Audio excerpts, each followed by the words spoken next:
What we do is help organisations become fabulous places to work.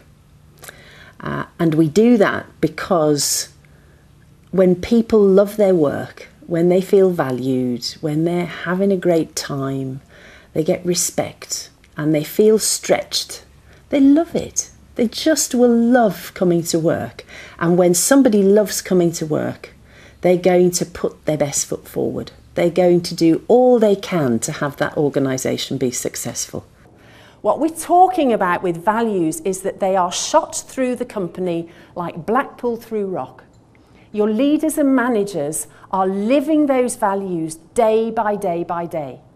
And when they give up on them and they lose it, which of course they will, you will, they put their hand up and say, I'm sorry, I got that wrong. Help me, if you see me doing that again, tell me. So they live the values day by day because people will do what you do much more than they will ever do what you say. You can tell them what you like, but they will follow your behaviour. You want to create the environment where people can thrive. And all of the research shows that when companies do that, they outperform against their competitors by between 10–15%. So it's worth it. It makes absolute sense. And I just love it because I'm so driven by people being their best. They classed Charlotte as their best manager. And when I spoke to her team, they were saying she is brilliant. Everybody here wants to work for Charlotte. We need big versions of Charlotte for our organisations to manage this kick that we're getting at the moment. Because the real thing that makes a difference is something about creating the environment where your people will really embrace this change. You don't want them to resist it, to hold back, or to just shut down out of the panic. You want them to embrace the change. It's so exciting when you see somebody who's on a roll. They're doing something they love. They know it's going well. They're getting great results. I feel so pleased with themselves. They go home at the end of the day feeling fantastic. And then that knocks on through life. So they're nice with their family, with their kids, with their friends when they get home at the end of the day. They feel positive. They wake up the next day ready to do more. It's just magic. The other thing in the foundation about the leaders and managers, they understand people are their job. They're not that irritating bolt-on at the end of the day job. They actually are the job, and the people matter. It's people who are going to deliver your results.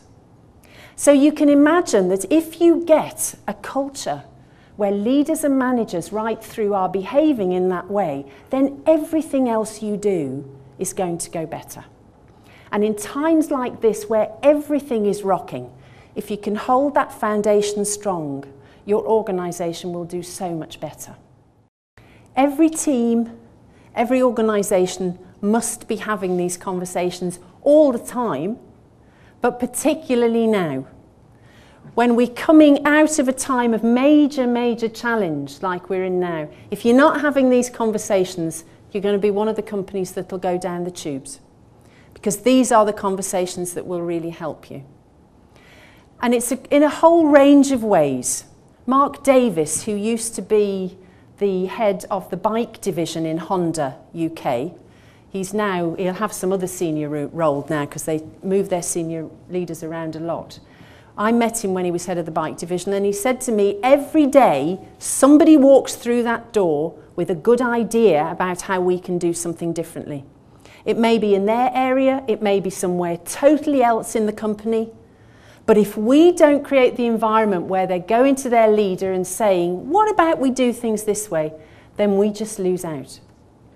So it's about not being precious when somebody that doesn't work in your areas at all comes up with a good idea that you're willing to listen to it.